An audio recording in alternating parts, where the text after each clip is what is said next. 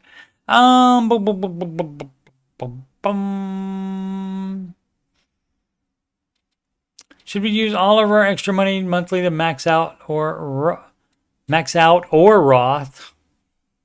Our Roth, maybe, before putting anything additional away? You should probably have two. You should probably have a spousal Roth as well. If one of you isn't working. If one of you are working, you should have two Roth 401k accounts, or at least 2 Roth IRAs. But yeah, you need to be investing 15%. So if some of that needs to be in a brokerage account, fine, because you reach the maximum on the Roth, which I think starting January 1st, that became $8,500. Or maybe $7,500 for a person under 50, which these people are. And normal banking account, that equals checking. Normal banking account, it says. Is that the right way to go? No. The right way to go is to forget about your little VTI and your little VXUS and HCSG, and I think the VXUS seems like that's fine. I would have to do more research on it, but that's fine. But again, it's an index, and almost always, or actually, yeah, I would say probably always. I haven't tried to find a comparable managed fund to a index that was making good money, a managed fund that makes more money than that. I haven't had that problem. So if you've had that problem, you're not smart enough to find it, I guess. Learn what to look for in mutual funds, or you're not trying enough. You checked 1 or 2 other ones and you said, "Oh, well, this makes the most money. I'll just take this." So, but by not doing more research, you're costing yourself more money. And I assume the reason you're asking is because you want to make as much money as possible in SCHG, but don't think I'll contribute any more to SCHG as of now. Right, because it sucks. And I'm going to go ahead and guess between the 2 posts, this one and the other one, between the 2 posts, somebody told you that SCHG sucks, because it does. Should we open something else to keep our money in, or is a taxable brokerage account okay? It should all be in tax advantage retirement accounts, if possible. Again, if you run up against limit problems, but normally, like, your company theoretically would have a 401k, preferably a Roth 401k. and give you a match. I mean, if they're giving a freaking vacation payment, then I would think they would be having a retirement account as well. And so you should have that too. And between that and the Roth IRA, that normally would take care of a person as far as 15% of their gross pay. But sometimes it doesn't. And if it doesn't, you put the money wherever you can, including a non-tax advantaged brokerage account, which is what they're talking about. But that would be the advice there. So, and again, I don't know how you don't know that. How you think it's better to put money in and to be fair, especially if there's no match at the company, you might have access in a traditional brokerage account, non-tax advantage brokerage account. You might have access to better funds than is offered in your company 401k plan. Need to buy a car. I'll be the judge of that. This is Green Complex, $32.94. Need to buy a car. My car got totaled in an accident. I have insurance and will be getting some kind of payout since the car was totaled. Okay. But it won't be much since the car is old. Well, you get a beater. I need to get a replacement ASAP. Okay. I believe you. And that counts as an emergency, so you can liquidate your emergency fund if you need to. Where are you finding cheap, reliable cars? Cars.com. You can also check Facebook Marketplace or Craigslist or wherever you want. Anywhere you want, you can do it. I don't have much saved up beyond the $1,000 emergency fund. You shouldn't have any saved up beyond that.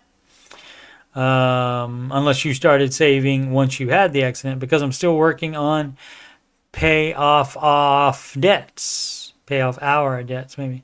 Getting a new car now definitely wasn't in the picture. Well, it should be new to you. It should be the cheapest car available that will get you from A to B. Have a mechanic check it out before you buy it. So even if it's for $1,000 and you think, oh, well, there's no way that could be a good one. You cannot eliminate it just because it's cheap. Do not eliminate it just because it's cheap. Just looking for suggestions on places people have found good, reliable cars. Thanks. Cars.com.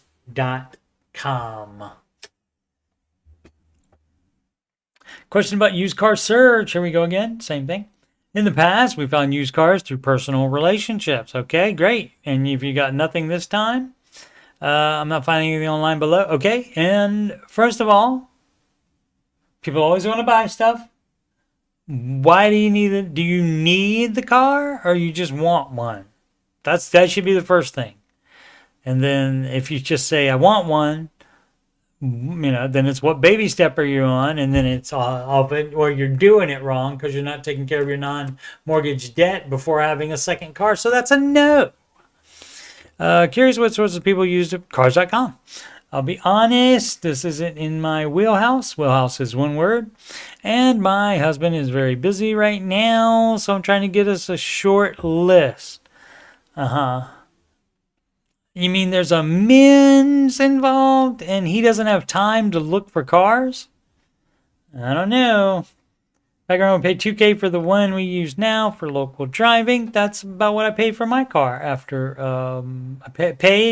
I bought it, but I knew it needed a new muffler on it, and so a new tailpipe, excuse me, and so got that on there, and so that made it about $2,000.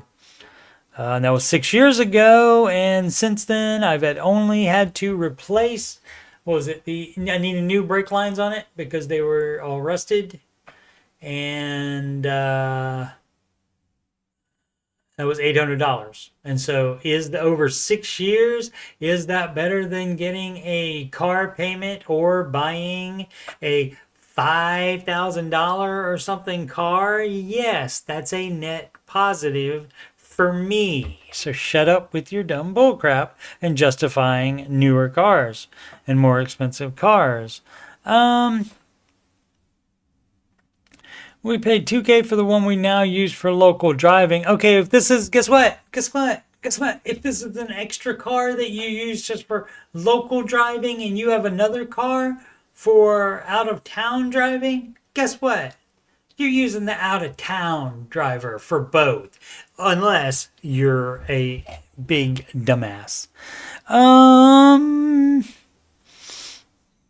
you won't hear that from your church relationships, probably. And I probably shouldn't be saying it either, but that's just how I feel about it.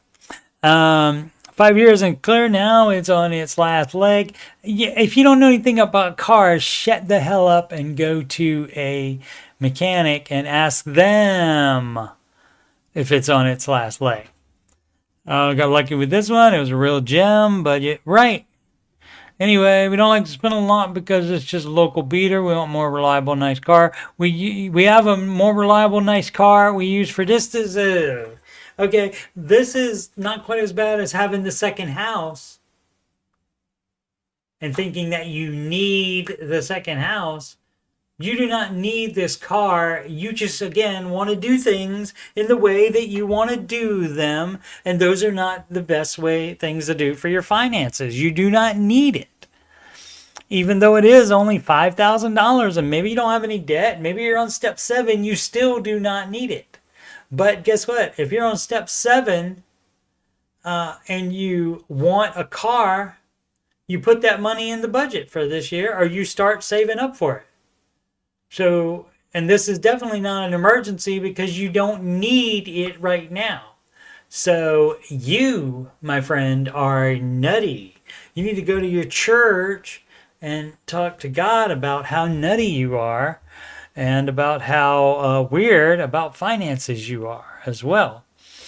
Thinking you need a second car, you do not. I don't care if that's the way your family did it. I don't care if that's the way a friend of yours does it. Having the local driver be a beater and only spending, only doing it's a expensive car. I don't want to put miles on it. I don't give a crap about that. I care about your finances more than that. Husband on workers' comp. What would Dave do? Okay, husband accident. To do what? What are we doing other than getting the husband well, so he can go back to work? He's on workman's comp until at least the end of the year.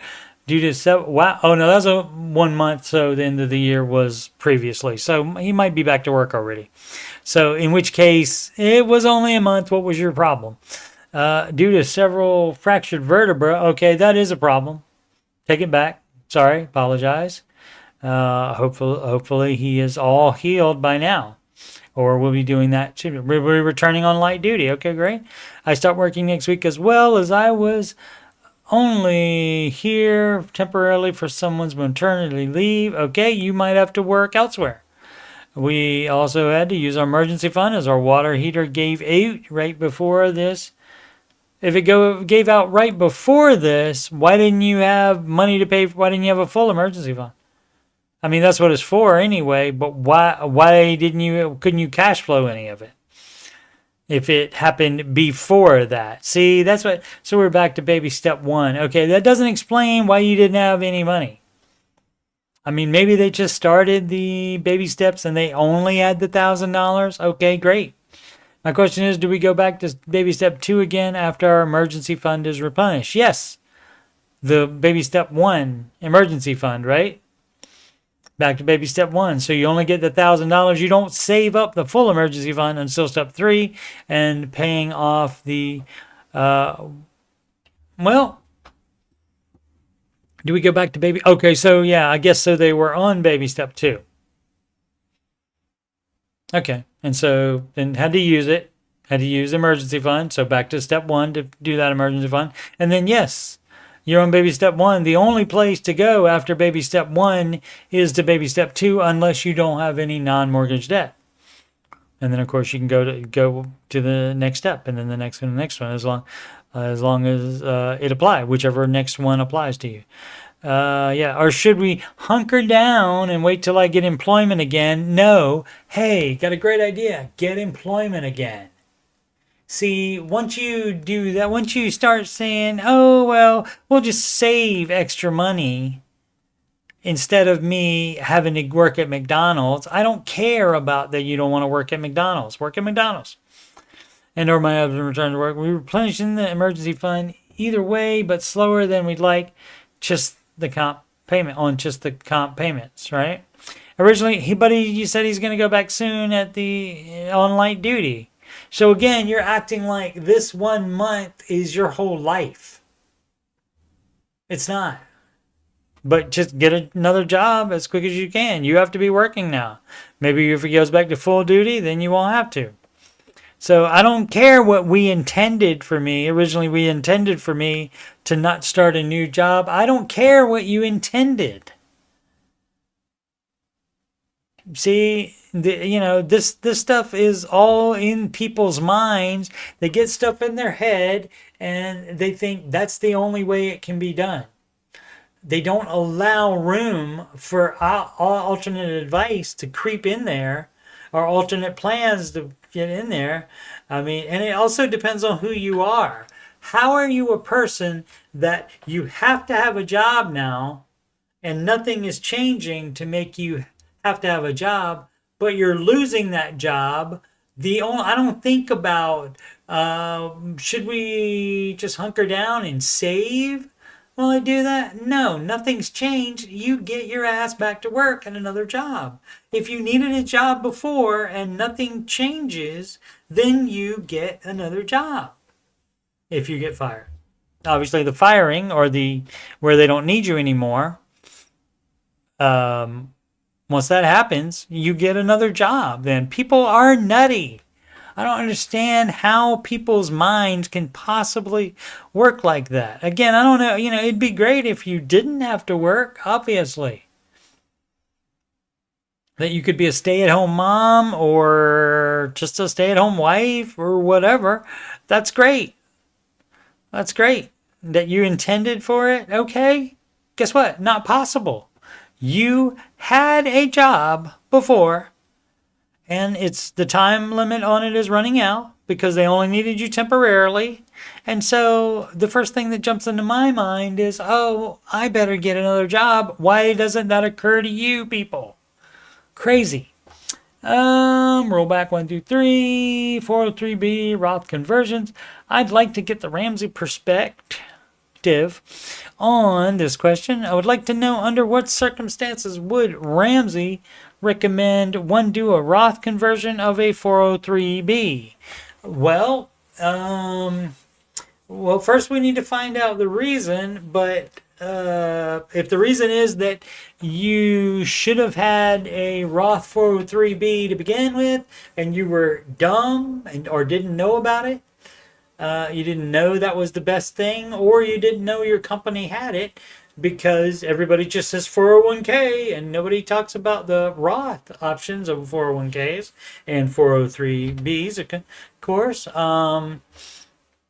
But there is a Roth version, but your company could offer a 401k or 403b retirement plan, but not offer the Roth version. And so that does happen. And if that doesn't happen, that's when you would open a Roth IRA and prioritize that for your 15% and then put anything beyond that into the 401k, or in this case, 403b. So the first thing would be that you would, mid-50, the older you are, the less it makes sense to do that. But if you have the cash to pay the taxes, that'll be due via the conversion, because how it works, again, the non-Roth retirement accounts, you do not pay taxes on the contributions. They come out in your check and they come out before you're charged taxes on the amount on your check, the gross pay. So that comes out before. So your gross pay is actually reduced by the amount of the contribution into the non-Roth retirement account. So if it's a Roth retirement account, then you are charged for that. On the non-Roth retirement accounts, the bonus is that you don't have to pay taxes on the contributions. On the Roth accounts, the bonus is that you don't have to pay taxes on all of the gains, in which the gains are, if you're in the market 20, 30 years, the gains are going to outweigh all of the gains are going to outweigh the contributions big time. So, but you being about mid 50, you only got 4 years if you're retiring at 59 and a half, which is as soon as you can take it out of a retirement account without any penalties. And you're in baby step 7 though. So in baby step 7, that means no, no debt, no house debt either. So hopefully has the cash going on, and that will still pay for itself probably if you live 10 more years. So that would be a thing to do, and even more so, like I would say, definitely do it if you have the cash to pay for those taxes, so you don't have to take them out when you take out the money of the account. And also, you don't have to take out the money of the account. You don't need to take out, like, say you can live on $40,000 a year. You take out $40,000 a year. You don't need to take out the whole thing. First, you can let the rest grow in there. Oh, and he's got pension. So he's got pension on top of that. So he doesn't need that much. Probably. Let's see. It will give you 70%. So it only needs to give 30% of current salary. And apparently on baby step 7, he can live on 30% of his, on 70% of his salary. So maybe he doesn't even need that, but he could still do it. And I would still do it on baby step 7, and if you have the cash available to cover the taxes that you didn't pay before it, because that's going to come with a Roth conversion. We'll also be able to help keep my health coverage in retirement. Okay, great. 403B currently invested in the iShares S&P 500 fund. It's a Vanguard extended markets, and so index. These are index. VTI, Vanguard Total International Stock Index. These are index funds, not the best, but at this point, if he's been in these for 30 years and they've been all right, probably doesn't want to change. Once you get near retirement age, you don't necessarily want to rock the boat too much. And you don't want to, you maybe want to go for less risk there.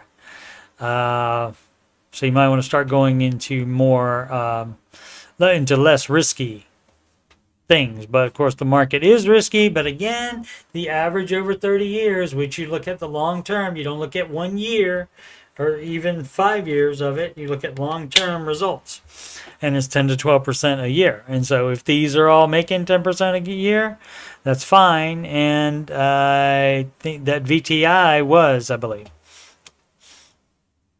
making at least what the S&P 500 was making, I believe, if I remember the numbers correctly. Starting in 2026, we will have a Roth option for a 403B. We will have the option of converting our existing pre-tax account to Roth if we'd like. Right. So what I would definitely do is do any new contributions into Roth. Maybe keep the other ones where they are. And then also in the new one, I would probably look for managed funds that beat those index rates. And of course, you can always change it in your 403B. You can change those indexes into managed funds that make more money. You can sell those and buy different ones at any time, as long as no money leaves the account. If you buy one and get the cash for it in your account and then buy a different mutual fund, then that doesn't create a tax event because you haven't taken any money out of that protected retirement account shell. Where were we?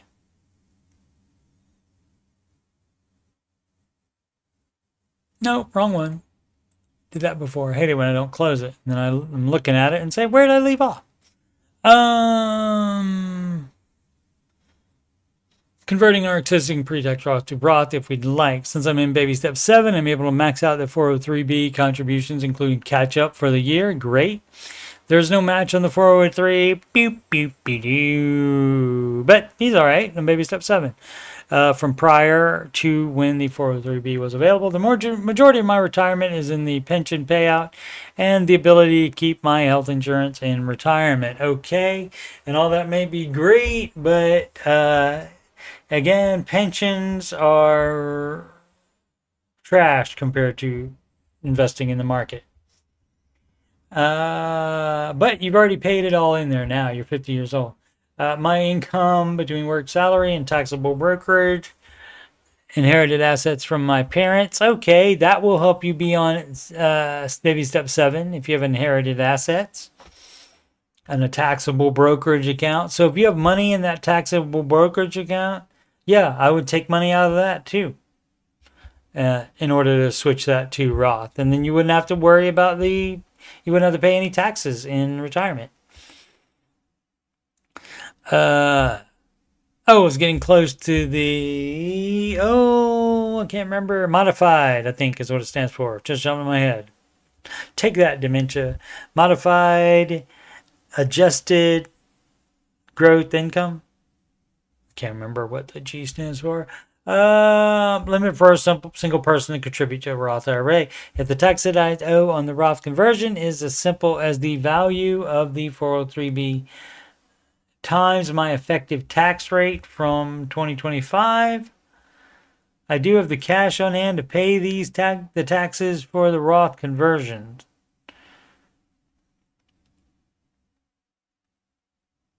Yeah, I think it uses current tax rate, like not from the second you started to do it. Like if you started doing 1930, you don't get 1930 tax rates. So yeah, so it would be under 2025. And again, this is a month old. So this would be something hopefully that this person had already done. So if you have the cash on hand to pay for it, as I said, and close to retirement, baby step 7, yes, do that. Given the information, would Ramsey suggest yes, because he plans on you living another 40 freaking years. That I do a Roth conversion on my existing, yes. In your case, yes. Baby step 7, and of course having the cash to pay it out. Move contributions to the Roth 403 going forward. Yes. Why would you? Why would you want to convert it and then not put future? See, that's nutty. What would even make you ask such a question? I don't know why. Maybe he doesn't understand how some of it works. He sounds like he does. So I don't know. Why would you even ask? Why would you want to convert what you have into Roth 403B, but then keep the standard 403B going for new contributions? That is nutty, sir. I'd been using the pre-tax 403B, right, to reduce my taxable income to make sure I qualify to contribute to my Roth IRA. Oh, I do plan to retire in the next couple of years, if that makes any difference.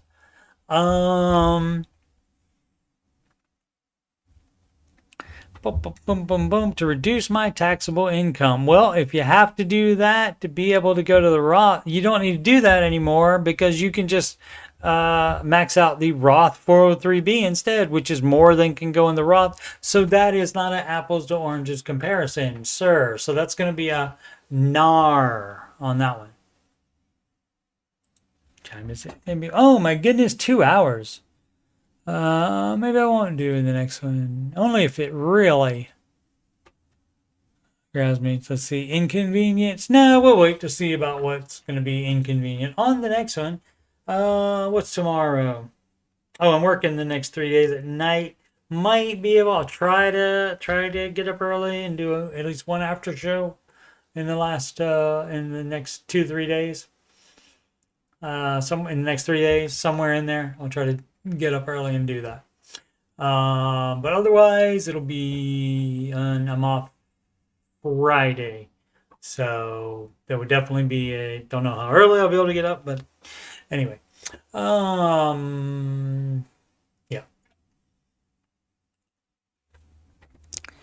Alrighty. Once again, I'm Coach Steve Money. I am a Ramsey Solutions certified financial coach, and you can schedule a free financial coaching consultation / assessment with me by emailing me at coachstevemoney@gmail.com. Donations can go to paypal.me/CoachSteveMoney. Much appreciated. Alternatively, donations can go to CashApp at $CoachSteveMoney. It was not taken, so I took it. Or a Walmart gift card to that same email address, coachstevemoney@gmail.com. Again, much appreciated. But also, I appreciate you listening. Very humbled just for that. Upcoming stream, subject to change as always. But I don't have any specific dates in here. But the Ramsey Show After Show on days that I can do it, it's 11:05 a.m. Eastern Time. On weekdays that I'm available, just like it says there. And answering your financial questions streams normally at 8 o'clock, but like if there's a football game I want to watch or something like that at night on the weekend, maybe I'll do it at noon. But various random times on days I don't do an after show. So I wouldn't do an after show and a night stream on the same day. Especially Saturdays and Sundays, that is going to be probably that would probably be a noon stream, if any. And besides, I'm usually working at night on those days. All right. Thank you so much for watching. Please subscribe, like, and comment. And as always, make smart financial decisions every day.